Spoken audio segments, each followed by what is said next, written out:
Alors, que je vous explique comment est bâti ce régime et je vous expliquerai après ce que vous allez trouver d'autre dans le livre.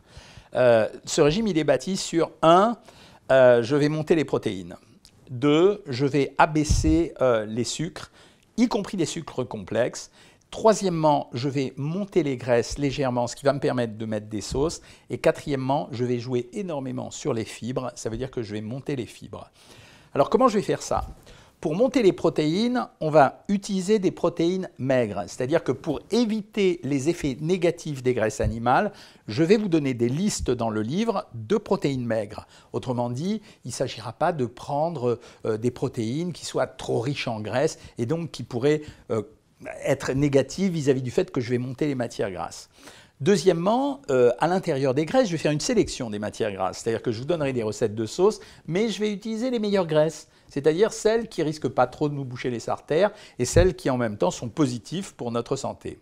Troisièmement, on a parlé des fibres. Alors bien sûr, je vais mettre des légumes, mais dans les légumes, pour la première fois depuis longtemps, je vais mettre une liste de légumes particulièrement recommandés, avec des taux de sucre qui sont bas, et une liste de légumes, bon, vous pouvez les prendre de temps en temps, qui sont un peu plus riches en sucre, parce qu'un légume, c'est riche en sucre aussi, enfin riche non, mais ça contient des sucres également, et donc je vais vous donner cette liste-là.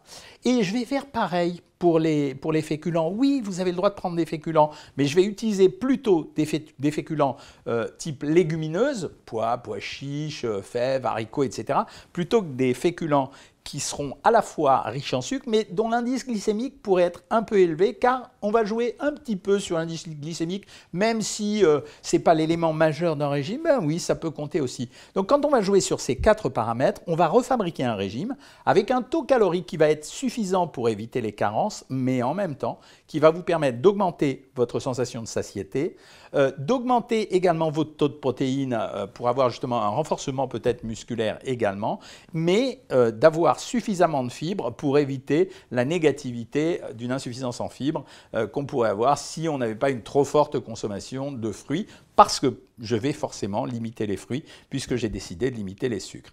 Mais vous allez avoir en plus un autre système que je mets à l'intérieur, c'est ce que j'appelle le starter ou le système de relance. Je vous l'explique dans la prochaine vidéo.